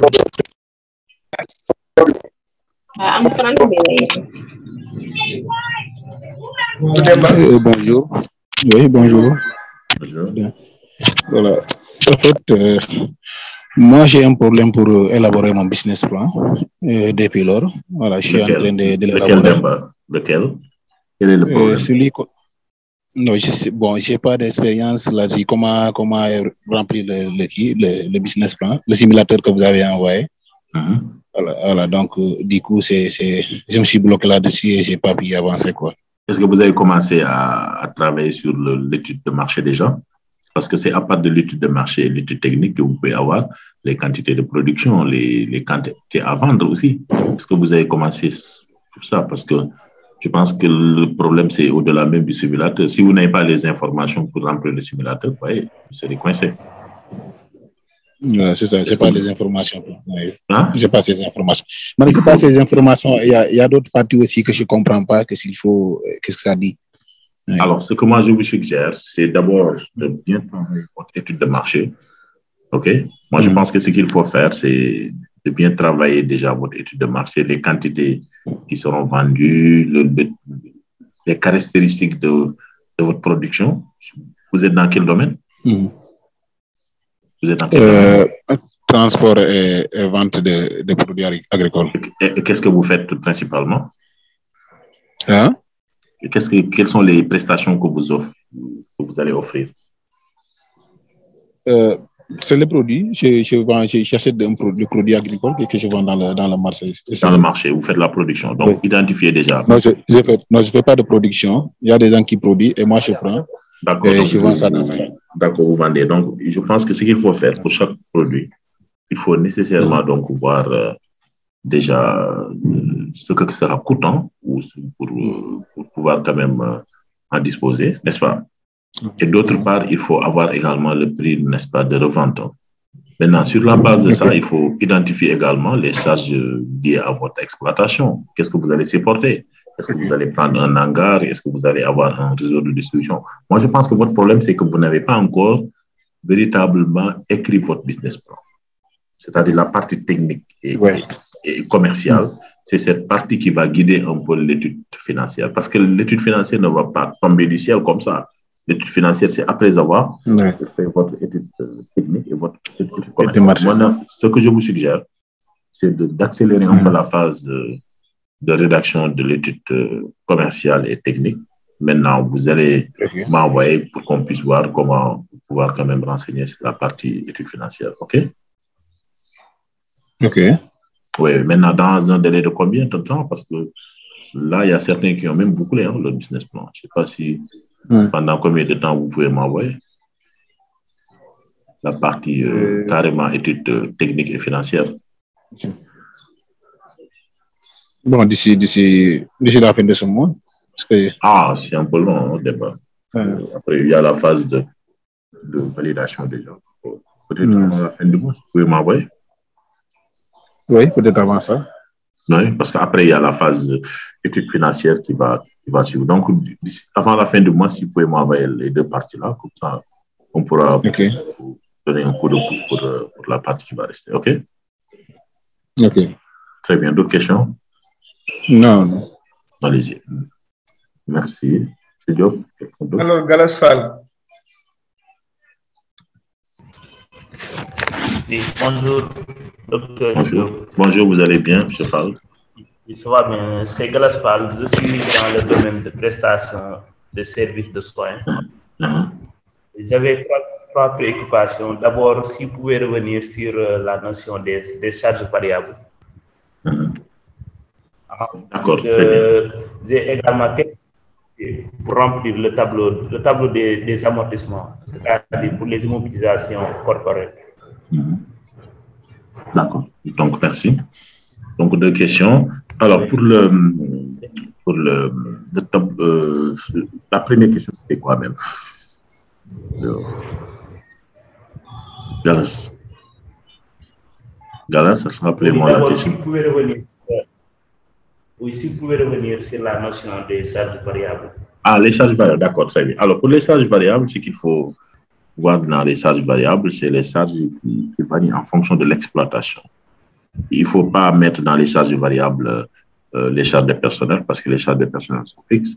Donc, comme charge variable, ça peut être les achats de matières premières, les achats de marchandises, ça peut être également les autres coûts qui sont liés véritablement à l'exploitation. Si vous avez des engrais à acheter, tout ça, si vous avez peut-être, si vous êtes dans le domaine pharmaceutique, des médicaments que vous achetez. Donc, c'est toutes les charges qui évoluent en fonction de votre exploitation, qui ne sont pas fixes. Donc, quand on parle de charges variables, c'est des charges qui ne sont pas fixes.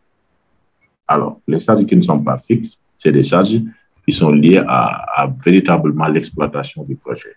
Donc, c'est les charges hors, encore une fois, charges de personnel, et peut-être certaines charges liées au loyer, etc. Même le loyer, par exemple, on pense que toute chose étant par égale, c'est des charges fixes. OK? Donc, hors charges de personnel. Donc, tout le reste, c'est des charges qui sont variables. OK? Maintenant, la notion voilà, vous parlez un peu du tableau d'amortissement. Bon, pour le tableau d'amortissement, je pense qu'on avait ça quelque part. On va y revenir.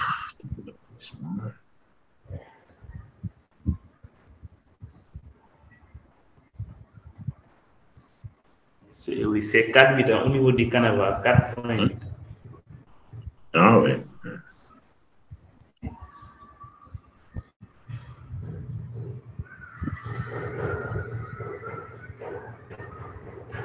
Je pense que c'est en haut. Hein? Ça doit être en haut, oui. Voilà. Alors, donc, je vais mettre notre tableau d'amortissement. Voilà. Alors, dans le tableau d'amortissement, bon, il faut savoir que ici, il faut naturellement mettre le type d'immobilisation que vous avez, et ça concerne principalement un peu véritablement les immobilisations corporelles et peut-être incorporelles. Hein. Et ici, vous avez les amortissements. Alors, les amortissements, c'est en fonction de la durée d'utilisation du bien. OK? Alors, ici, principalement, vous aurez à utiliser peut-être l'amortissement linéaire. Hein. Si vous avez un bien qui coûte 10 millions et que l'amortissement est sur 5 ans, donc ça veut dire que chaque année, vous aurez à enlever une dotation de combien? Galas? Oui. Ah oui, j'ai pas compris. Hein. Je dis, si la valeur de l'immobilisation à l'achat est égale à 10 millions et que la durée d'utilisation est 5 ans, quelle est la dotation linéaire par année?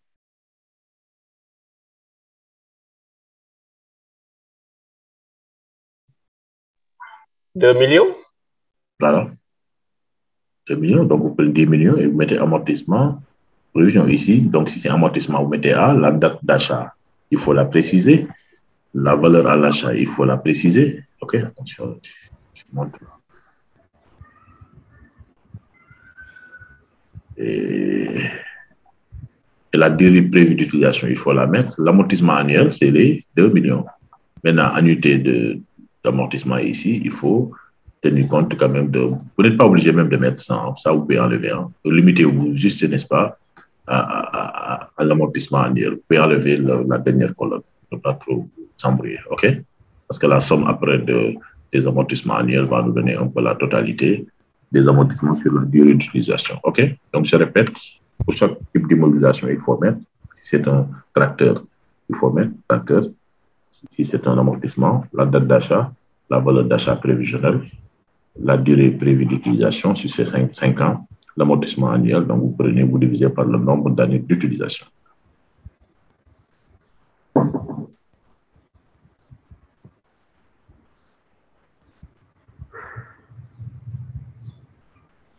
Voilà. M. Diop, est-ce qu'on peut avoir quelqu'un d'autre?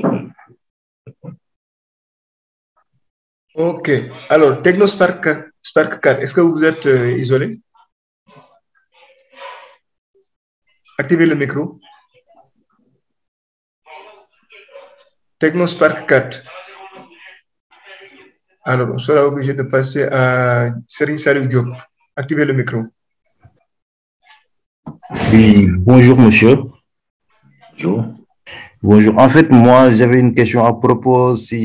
Après avoir fait une bonne business plan, quelles sont les étapes suivantes, en fait, pour avoir le financement? Bonne question.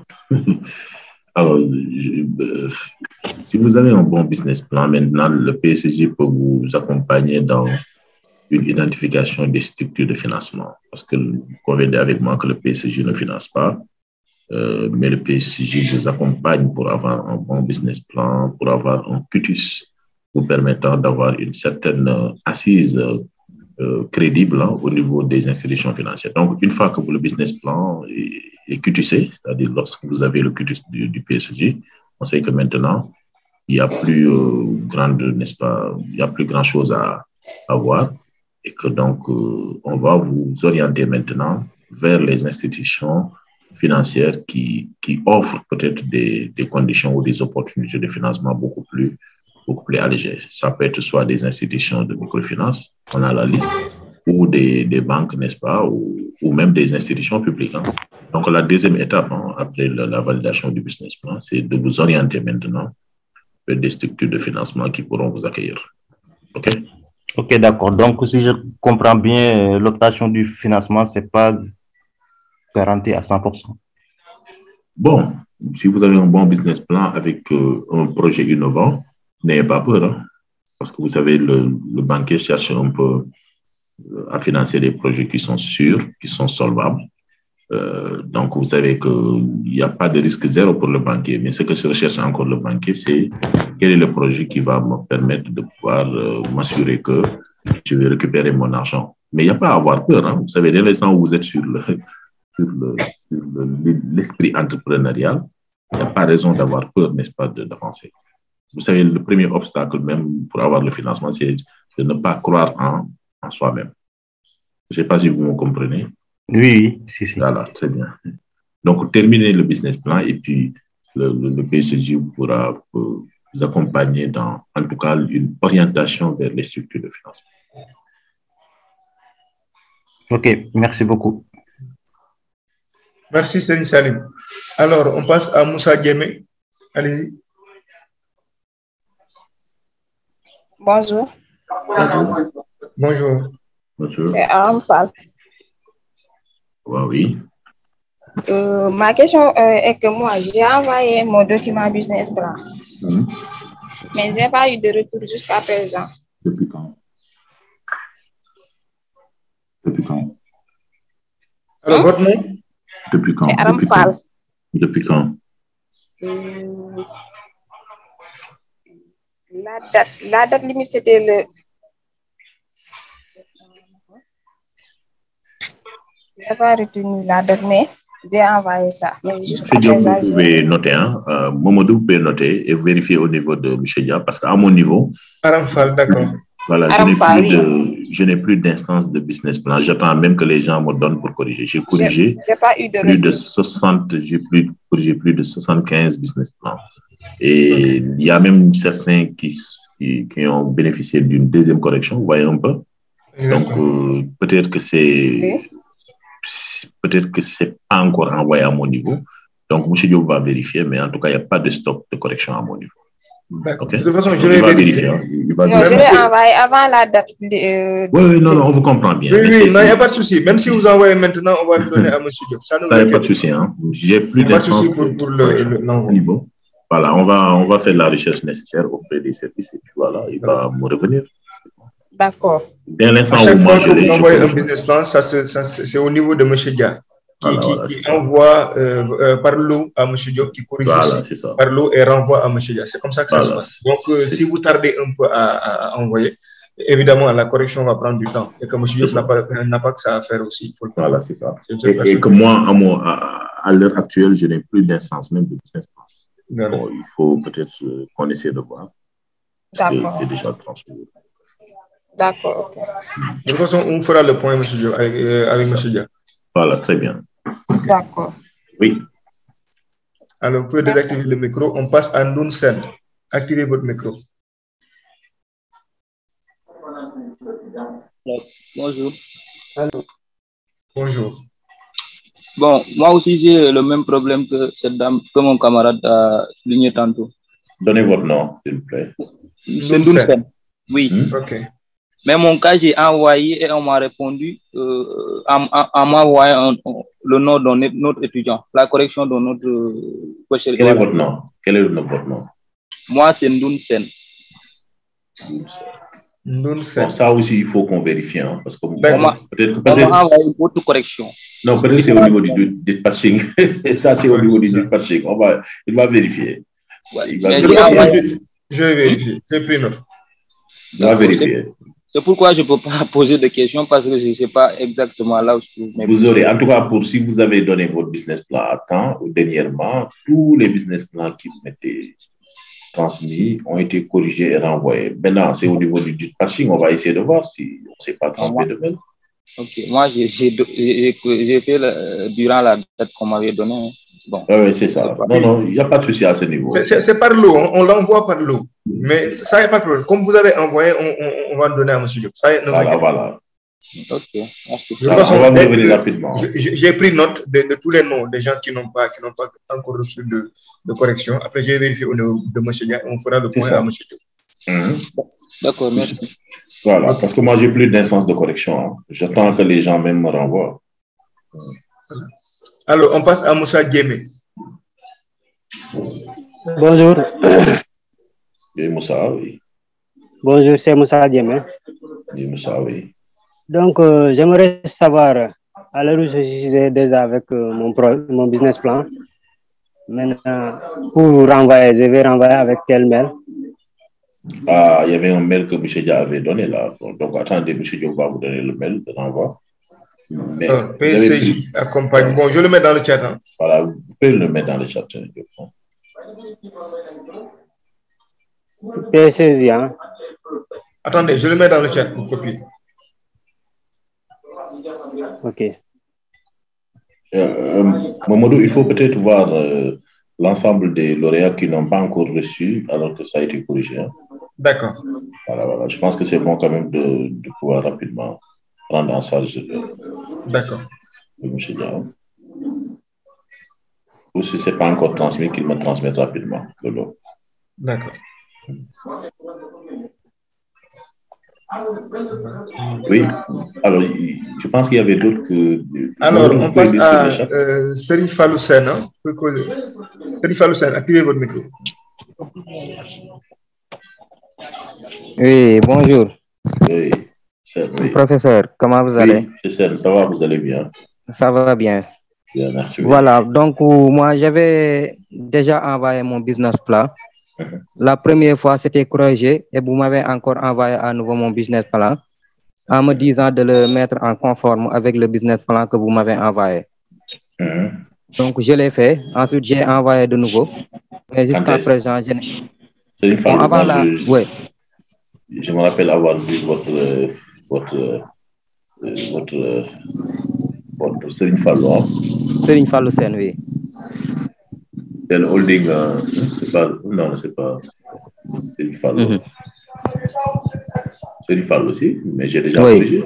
Oui, vous m'avez envoyé. Maintenant, vous m'avez dit de mettre mon PIJA conforme avec le business plan que vous m'avez envoyé. Et vous l'avez fait? Oui, je l'ai fait et j'ai envoyé à nouveau. J'ai transmis également, moi, au PCJ. Donc, il faut vérifier. C'est pas possible. D'accord. Maintenant, il va vérifier au niveau du dispatching et puis essayer quand même de envoyer. D'accord. Merci beaucoup. Mais aussi, j'aimerais aussi avoir des éclaircissements par rapport au chiffre d'affaires. Par exemple, dans le tableau des chiffres d'affaires, j'ai vu 3 parties.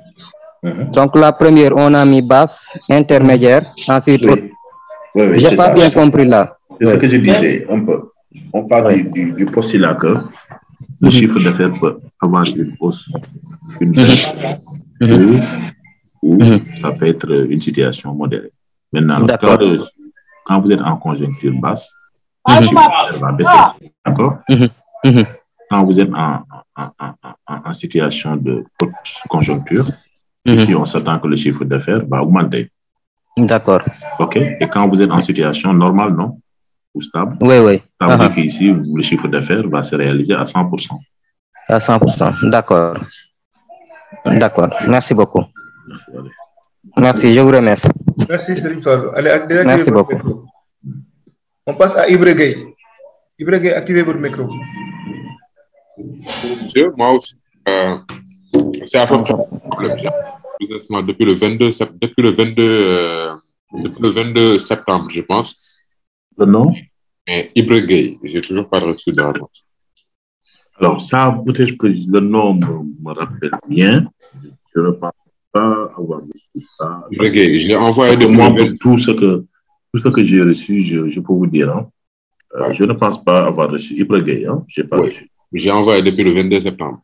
Il va vérifier. D'accord, merci beaucoup. Donc, il faut que tu... Alors, désactivez le micro. Marie-Pierre Cissé, allez-y, activez votre micro. Marie-Pierre Cissé. OK. Chomban Momar, activez votre micro. Bonjour, monsieur. Bonjour. Moi, je n'ai pas encore envoyé mon business plan, mais j'avais des problèmes par rapport à l'équipe technique. Oui, maintenant, après cette séance de coaching-là, quand est-ce que vous pouvez nous envoyer ça? Ok, je vais essayer de l'envoyer. Quand est-ce? Ok. D'ici peut-être une semaine. Hein? Oui, donc on vous attend. Dès qu'on a tout le document, nous allons plonger sur ça. Mais est-ce que vous vous pouvez me donner des explications par rapport à la détermination du prix et de la marge? De la détermination? Du prix et de la marge. Oui, mais parce que la marge, ce n'est rien d'autre que la différence entre le prix de vente moins le coût que vous supportez unitairement. La marge, c'est ça. Le prix de vente. OK. Le prix de vente moins le coût de production. OK? OK. Voilà. Et aussi, là où vous parlez de répartition du chiffre d'affaires prévisionnel par produit ou par service. Oui, parce que si vous vendez 10 produits, on veut bien savoir quelle est, n'est-ce pas, la part du chiffre d'affaires de chaque produit dans le total de votre chiffre d'affaires. Supposons que, par exemple, vous dites que vous allez vendre des œufs et que vous faites ce qu'on appelle de l'aviculture. L'aviculture, ce n'est pas seulement des œufs, c'est la vente de poulet de chair, etc. Et le chiffre d'affaires de l'agriculture en 2022, c'est 10 millions. Et que le chiffre d'affaires de vos œufs, c'est 1 million. Quelle est la part de chiffre d'affaires des œufs dans le chiffre d'affaires total? C'est combien? Total. OK. C'est égal à combien? 1 million divisé par? Divisé par le chiffre d'affaires total. Total, multiplié par 100. Ça vous donne la part du chiffre d'affaires des œufs dans le total de votre projet pour une année. OK? C'est ça que vous appelez ratio, non? Oui, c'est ça le ratio. OK. Ou le pourcentage. Merci. Hein? Oui. OK, merci. Merci. Alors, monsieur Diop, je vais partager mon écran pour les questions que j'ai répétées. Oui, c'est ça. Donc, je vais enlever. OK. Allez-y. Vous pouvez arrêter votre partage. Hein? Oui, j'ai arrêté. Arrêtez, oui. Allez-y, oui. Allez-y, Diop. OK.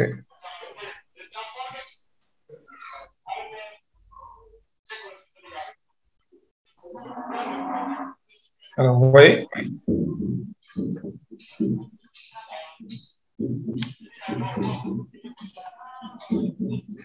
Alors, vous voyez?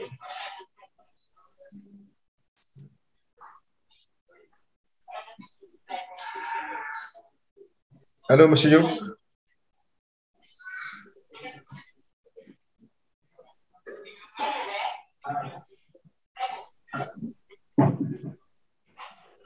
Allô, monsieur Diop? Oui, Diop, on voit ton écran. Hein? OK.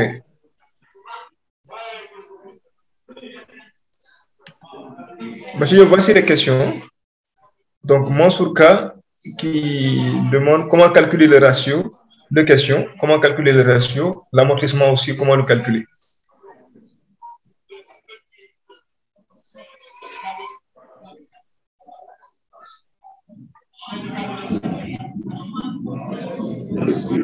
Donc, voilà. Donc, on va y aller dans. Alors, donc, le Mansour, comment calculer le ratio d'amortissement? Comment le calculer? Donc, ça, c'est bon. Je pense que ça, il faut prendre la valeur de l'immobilisation divisé par le nombre d'années encore d'utilisation du bien. Si vous avez un bien de 10 millions et que la durée d'utilisation, c'est 5 ans, donc ici, ce n'est rien d'autre que 10 millions sur 5, ce qui vous donne 2 millions. OK? Pour Mansour. Pour Mbaké, quelle est la différence entre le tri et la vanne? Alors, le tri, ça permet un peu de voir la rentabilité du projet comparée au taux d'intérêt. Supposons que vous avez un tri qui est égal à 12% et que vous avez emprunté à un taux de... supposons que vous avez un tri qui est à 10% et que vous avez emprunté à 12%. Ça veut dire que ce que vous allez rembourser va être plus important que le taux de rentabilité interne de votre projet. Ça veut dire qu'ici, votre projet ne sera pas rentable. Donc, ici, c'est la comparaison du projet par rapport au taux de remboursement du crédit. Alors que la vanne est exprimée en unité monétaire. La vanne, ici, c'est la différence entre les recettes d'exploitation moins les charges d'exploitation de votre projet. Quand la vanne est strictement positive, on va dire que votre projet est rentable du point de vue financier. Maintenant, le tri, ici, ce n'est rien d'autre que la rentabilité du projet du point de vue de sa comparaison avec le taux d'intérêt. Vous ne devez pas avoir un tri qui est plus faible que, n'est-ce pas, le taux de prêt de la banque. Si vous le faites, votre projet ne sera pas considéré comme rentable. OK? Pour une activité agricole saisonnière, il sera difficile de déterminer les cash flows nets par mois. Non, moi, je ne suis pas d'accord avec vous. Dès l'instant où, par mois, vous avez une activité qui est en basse saison, vous mettez qu'il n'y a pas de chiffre d'affaires. Ça permet au moins de voir un peu la saisonnalité. Parce que justement, l'intérêt des cash flows nets par mois, c'est pour un peu voir les périodes où vous aurez peut-être pas d'activité. Et donc, ça, vous pouvez naturellement informer la banque de ça. Parce que tant que vous avez une saisonnalité, vous pouvez informer la banque à temps. Mais quand la banque ne voit pas des cash flows par mois et que vous ne l'avez pas dit dans votre business plan, c'est une mauvaise information, une mauvaise appréciation de votre solvabilité. Maintenant, quand il y a une saisonnalité et que dans le mois, il n'y a pas d'activité ou de chiffre d'affaires, il faut le préciser. Je pense que ça, c'est également l'intérêt même d'avoir des cash flows nets par mois. Donc, il faut faire autant que possible d'avoir en tout cas un tableau de trésorerie par mois. Au mois de Yao, tri, c'est la vente, non. Le tri, ce n'est pas la vente en pourcentage. Le tri, c'est, comme j'ai dit, c'est le taux de rendement interne. Ça permet un peu de voir la rentabilité de votre projet en pourcentage. Et donc, le tri ne doit pas être inférieur au taux d'intérêt. C'est-à-dire vous devez avoir un tri qui est largement supérieur au taux d'intérêt pour que le projet soit rentable.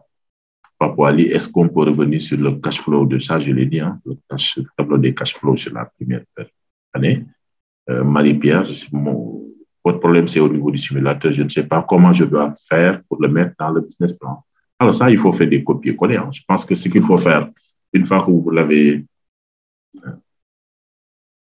Oui, donc le tri, c'est le taux de rentabilité du projet, OK? Et qui doit être comparé, bien sûr, avec le taux d'intérêt, encore une fois, de la banque. Donc, Marie-Pierre, problème de forme. Je pense qu'une fois que vous avez fini de renseigner le simulateur, vous faites des copier-coller sur ce tableau-là et puis vous le mettez, n'est-ce pas, dans la partie études financières. Yves Gueye, j'ai envoyé mon BP depuis le 22, on s'en charge avec M. Diop, en collaboration avec M. Dia. Il souhaitait savoir si possible d'avoir une notification ou accusé de session pour les dépôts. Alors ça, c'est Diop qui prendra en charge cette requête-là. Donc, il a 30 000 depuis le mois d'août, mais jusqu'à présent, il n'y a pas de retour. Pour être sûr que ça ce sera corrigé, oui. Ça, je pense que vous avez parfaitement raison. D'accord. Donc, bienvenue. Je n'ai pas eu de retour de la correction de la fiche technique. Ça aussi. Alors, par contre, vous pouvez avancer sur votre business plan, le temps qu'on puisse voir un peu la correction de la fiche technique. Pour les fiches techniques également, je n'ai plus d'instance à mon niveau. Moi, je suis tout corrigé. Ouais, un peu. Donc,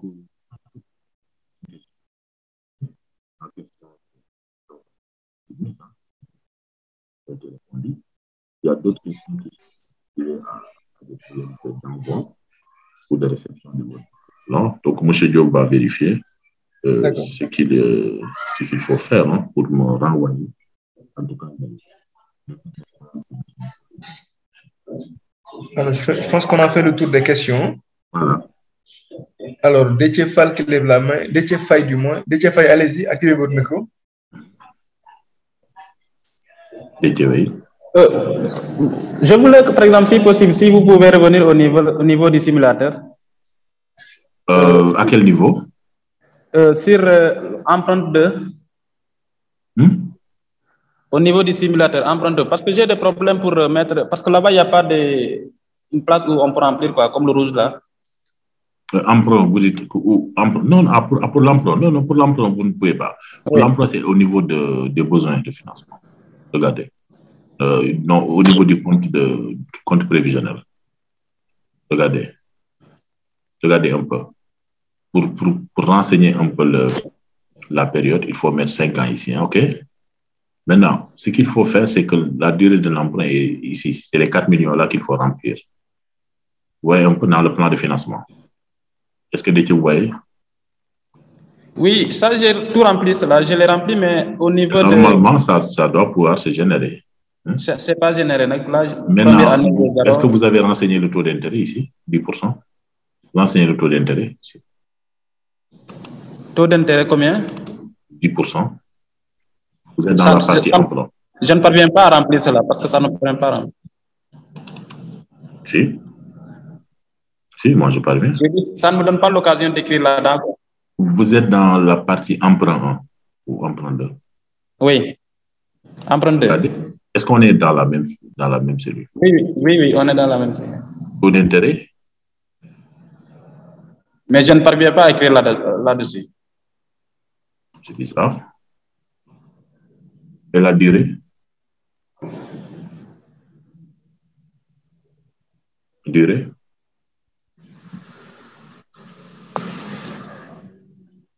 Durée aussi? Oui, tout ça, je ne parviens pas à écrire là-dedans. Maintenant, ce que je vais faire, je vais vous envoyer la partie déverrouillée. Hein? OK? Maintenant, Joe, Momodou, je vous envoie ce fichier-là. OK, d'accord. Comme ça, je vous envoie tout de suite et puis il partagera avec vous. Hein? D'accord. Hein? Okay. Exemple. Hein? Donc, comme ça, cette partie-là, c'est une partie qui est... Je pense que c'est un problème de verrouillage. Hein? Parce que si vous ne l'utilisez pas longtemps, ça va être verrouillé aussi. Exemple là, illustratif. Donc, je l'envoie tout de suite à M. Diop, qui va partager avec l'ensemble des gens qui n'ont pas encore fini.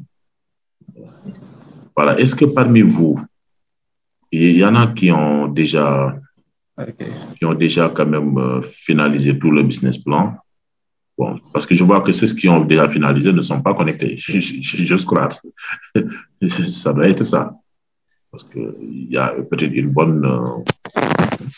il y a des gens qui ont carrément finalisé le business plan. Oui, M. Diop. Oui.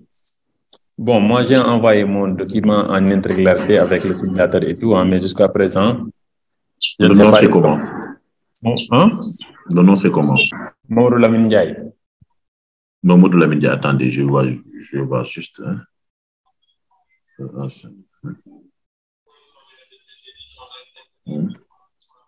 Attendez, Mamadou Lamine Ndiaye. Monsieur Diop, Mamadou, il faut, je pense qu'il y ait un suivi avec... D'accord. De toute façon, je vais suivre. Il faut m'envoyer un mail. Je vous ai tous envoyé mon mail dans le chat. Parce que bon, moi, en fait, les noms qui sont évoqués, je ne les ai pas reçus. Hein. Je ne les ai pas reçus. Vraiment, il faut... Certainement, ça se trouve dans le dernier lot de M. Diop. Voilà, il faut nécessairement, voilà. C'est ça. Donc, il faut souligner ça, hein, M. Diop. Que moi, je n'ai pas encore reçu ces... D'accord, je vais suivre. Tous ceux qui n'ont pas encore reçu de correction, envoyez-moi un mail et signalez ça dans la liste. Et je vais suivre. Avant la première date limite, avant le 2 septembre. J'avais envoyé avant le 2 septembre. Oui, mais c'est ce que je vous ai dit. Moi, je n'ai pas reçu de business plan. Vous l'envoyez au niveau de M. Dia. Maintenant, je vais suivre. C'est M. Dia qui envoyez-moi un mail, je vais suivre. C'est ça que je vous dis. C'est ça, absolument. C'est ça, absolument. Ensuite, voilà. Ouais, un peu, ne vous en faites pas. Hein. Donc, tous les business plans qui sont en instance de correction, moi, si je les reçois, par exemple, là, à mon niveau, je n'ai plus de business plan à corriger parce que j'ai tout envoyé, tout le stock. Donc, ce qu'il y a lieu de dire, c'est que peut-être que c'est au niveau de la plateforme et ce n'est pas encore exploité. OK?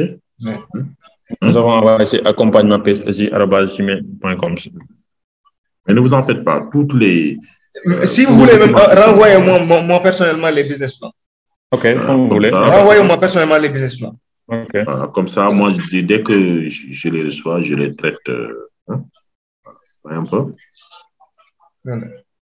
Les étudiants concernés. Voilà, donc, M. Diop, je vous envoie le simulateur pour transmettre ça. Maintenant, utilisez rapidement le simulateur avant que ça se verrouille aussi. Voilà. Je vous l'enverrai dès cet après-midi. Voilà. Donc, je pense qu'on a...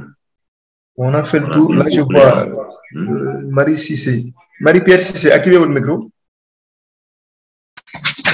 Bonjour. Bonjour.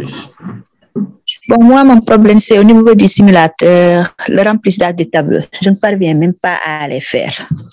C'est un peu difficile pour moi. Encore une fois, il faut renseigner les cellules en rouge.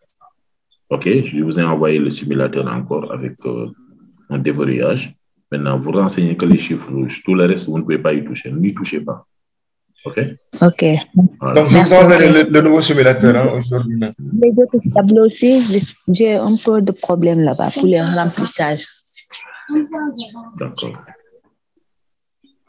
Renseignez les chiffres rouges et puis voilà, ça vous génère tout le restant. Ok, une fois faite, après, je peux renvoyer ça. Oui. Okay. À chaque fois que vous envoyez, mettez-moi en copie ou envoyez-le-moi directement. Comme ça, je vais suivre. Okay. Sonia, merci. Il y a Sonia qui dit que moi, j'ai finalisé, je veux juste avoir la correction de la fiche technique. Essayez de voir également, Diop, pour la correction de la fiche technique, hein, le questionnaire. D'accord. Pour celui qui dit que, parce que moi, je n'ai plus d'instance de correction de questionnaire. D'accord. Alors, bienvenue. Il faut me renvoyer aussi la fiche technique. C'est Manga, hein, je pense qu'il dit. Oui, Manga, oui. Il faut m'envoyer la fiche technique. Manga. Ok. Je pense que. Mamoudou Lamine. Oui. On va bientôt finir, hein, parce que là, il est midi. Ouais. On doit libérer M. Diop. Mamoudou Lamine, activez votre micro. Bon, j'ai déjà posé ma question. Hein. Ok, donc, baissez le bras. Alors, Bamba Seydi, rapidement. Bamba Seydi, activez votre micro. Technospark, donc, vous voyez le mail de M. Diop. Alors, Serif Aloussen, vous avez levé encore la main?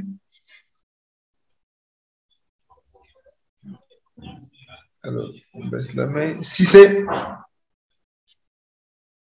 c'est qui? Activez le micro. Oui, allez-y rapidement. Bonjour, Michel. Je suis dans le domaine de l'agriculture. Et moi, mon problème, c'est juste au niveau des stimulateurs, parce que je ne parviens pas à la remplir, parce que je n'ai pas bien compris la partie.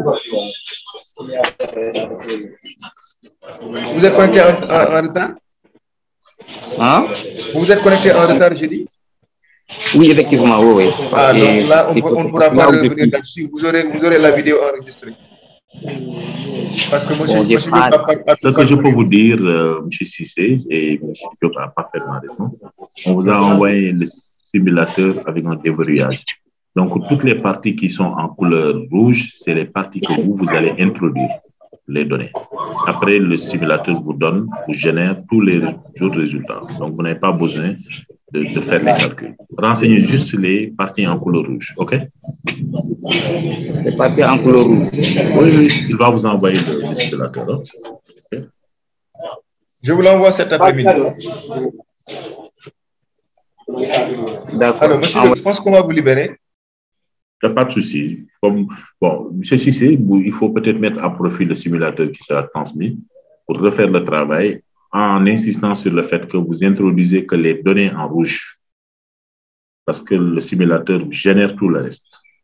Et pour les parties en rouge, le chiffre d'affaires, les chartes d'exploitation, les chartes de personnel et les renseignements sur l'apport personnel. Tout le reste, vraiment, c'est le simulateur qui vous donne ça. Il suffit tout simplement de remplir et ça calcule tout. Oui, ça génère tout.